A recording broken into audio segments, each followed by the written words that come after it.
And welcome to the autumn equinox edition of And They're Off. The leaves are turning colors, the temps are falling, and Steve Haskin is watching football 21 hours a day. Autumn also means the end of Saratoga. The big horses coming out of upstate New York are heading to the traditional post-spa stopping point for their next races, Philly Park.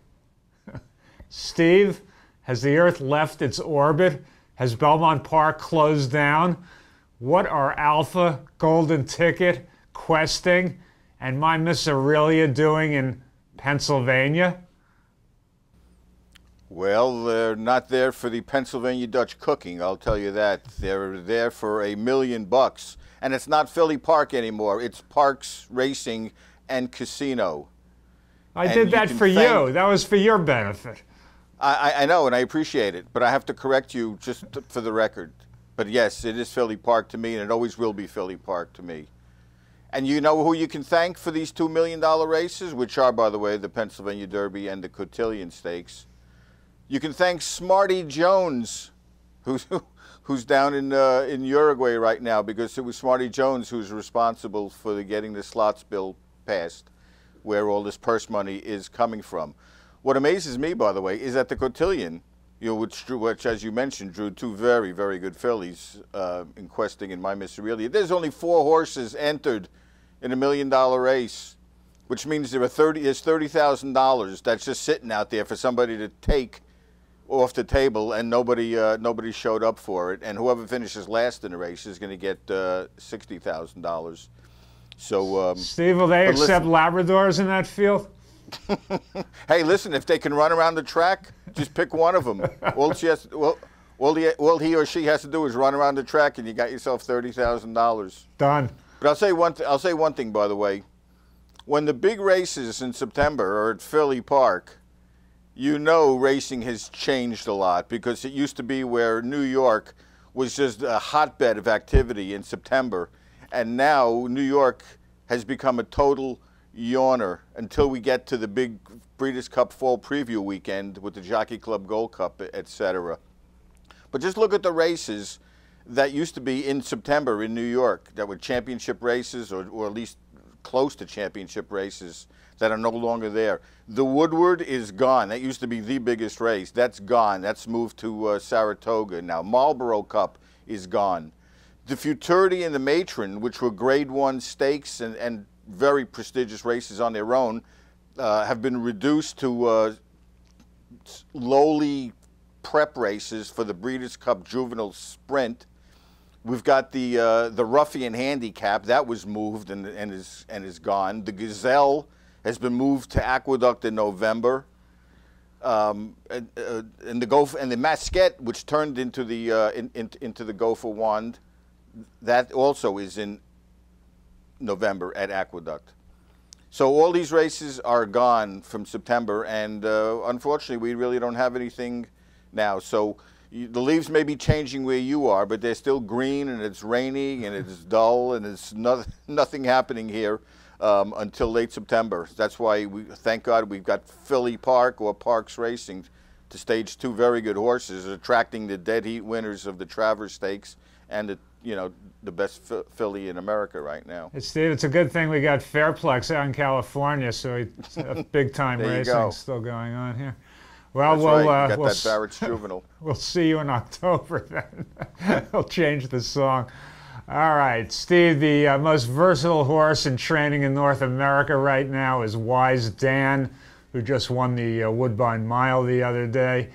He's proven on all 3 surfaces, but his trainer, Charlie Lepresti, admits Wise Dan is best on turf and synthetic. So, of course, he's being considered not only for the Breeders' Cup Mile, but for the Breeders' Cup Classic on dirt. Steve, why do horsemen get zany at the biggest moments of the year? Well, it's called Horse of the Year. Horse of the Year. Remember those magical words.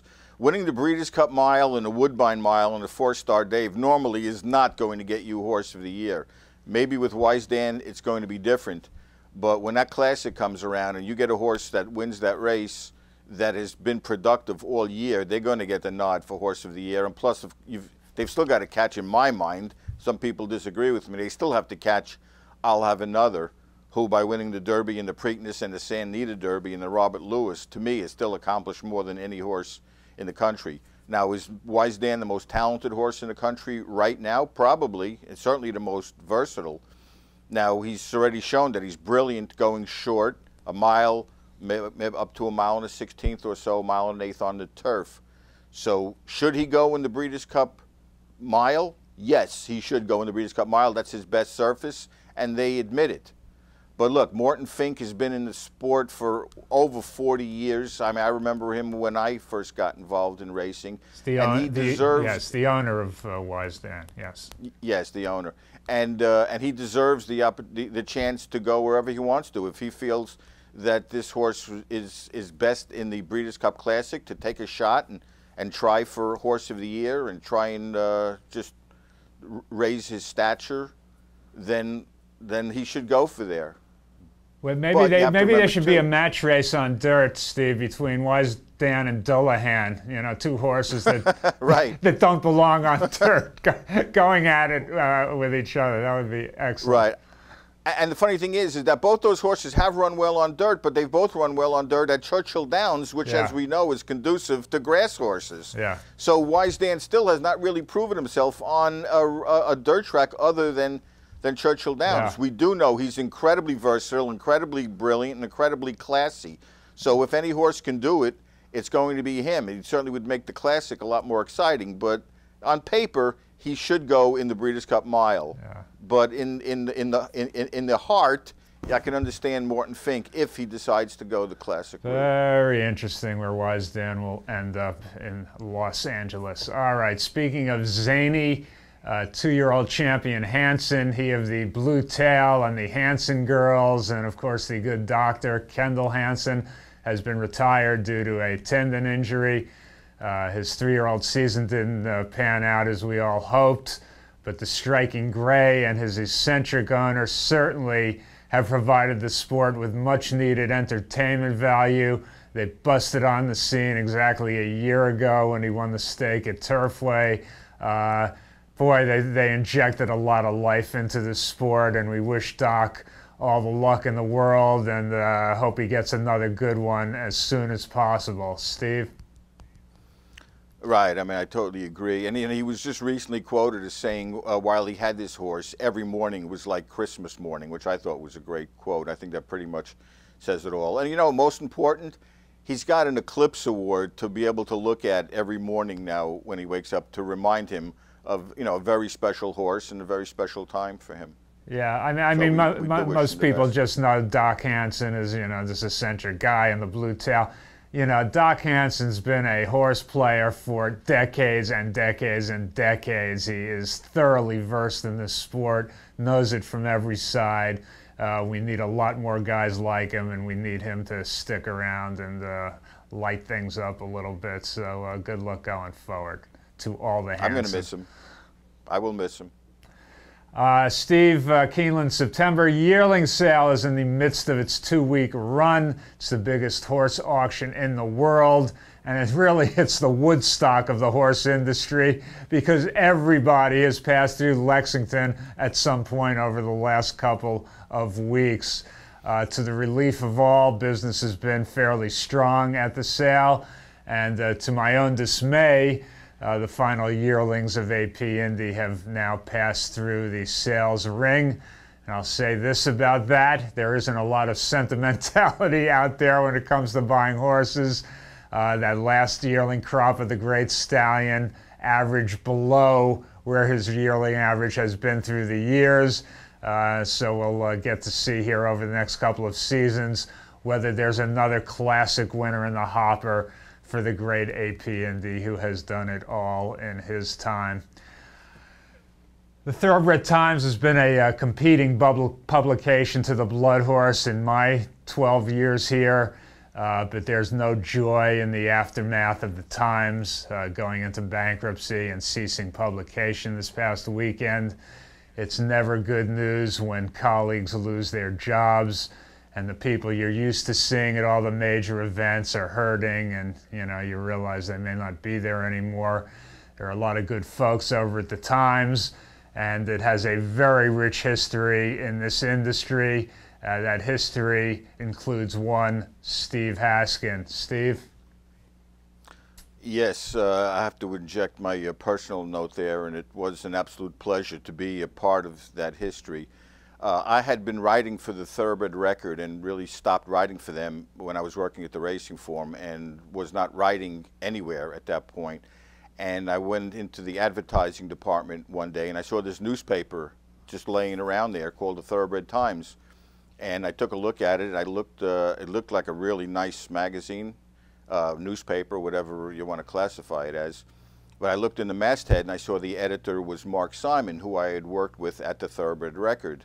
So I called up Mark, and to make a long story short, I wound up becoming their New Jersey correspondent. I wrote numerous features for them, got involved with, I covered Breeders' Cup races, was involved in the Triple Crown. And it was through that writing over, over a 5-year period where I really got known in the industry as a writer, and it resulted in me becoming a writer for the Racing Form during the Racing Times era. So I started working for them, and I obviously moved up from there. So I have to think that I really owe a lot of this to Mark Simon and the Thoroughbred Times for getting me started. And those were really, really fun years. I really enjoyed it, and we had a ball there. And I remember when I would write my story covering a race, I would drive an hour to Monmouth Park and had the secretary in the communications office fax it to Ron Mitchell, who was basically the managing editor at the time. So that's why we didn't have much technology back then.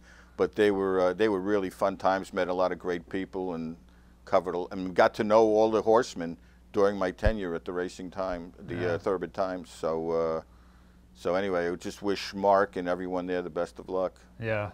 So it wasn't new for you to drive back to Monmouth in the early days of And They're Off to be video there. That's right. Kind of like, me and Monmouth Park. Yeah, deja right, exactly. Me and Monmouth Park. All over again for you. Well, our best to the folks at Thoroughbred Times. It's never good news when you lose a publication. People lose their jobs. So best of luck to everybody affected by that. Stable Boy, we've been affected by not visiting with you for over a month now. It's been forever since we chatted with you. Have you? Stable Boy's been running out at 3 o'clock, by the way, to check his mailbox to see if the new iPhone 5 has arrived yet. Have you gotten your new iPhone? No, actually, I'm going to hold off on the iPhone 5. It, the connector's changed. I'm not going to be able to use it in my car like I used to. It's now LTE, and I'm not on the MVNO I'm on doesn't support LTE, and they switched the SIM card, so who knows when I'd be able to even get a new nano SIM. Steve, are you following this? Hey, can we have one of those buzzers, that they used to have in Truth or Consequences to this is not exactly the rousing conclusion to the show. How many initials did he just throw out there in a row? It's amazing. I don't even know what he's talking about. Neither does he, but he sounds convincing. It's amazing. All right. That's what happens when he's off the air for so long. We want to thank our viewers. We want to thank our sponsor, Darby Dan Farm, which, by the way, sold a half-brother to Winter Memories for a cool $500,000 at the Keeneland sale. So congratulations to Darby Dan. And we'll be back with you in 2 weeks in October, getting closer to the big races outside of Pennsylvania with our next And They're Off. Steve, see you then. Take care, everyone. Bye-bye. Bye-bye.